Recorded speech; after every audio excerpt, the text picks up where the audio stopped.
Vizianagaram Bellana Chandrasekhar YSRCP party అభ్యర్థి, అట్లాగే Kalisetti Appalanaidu Telugu Desam party అభ్యర్థి.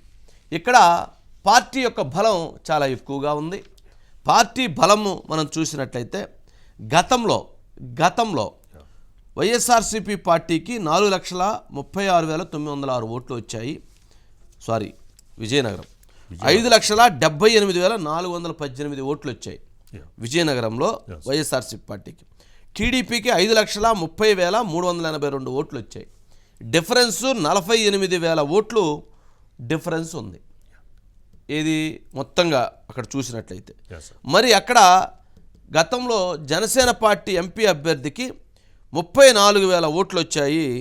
మరి 34,000 ఓట్లు భారతీయ జనతా పార్టీకి 7,266 ఓట్లు వచ్చాయి.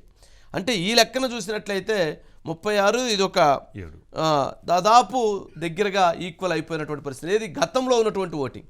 ఇక ప్రభుత్వ వ్యతిరేకత ఇవన్నీ చూసినట్లయితే విజయనగరంలో కలిశెట్టి అప్పలనాయుడు విజయ దుందుబి మోగించేటువంటి అవకాశం ఉంది. గెలిచేటువంటి అవకాశం స్పష్టంగా కనపడుతూ ఉన్నది.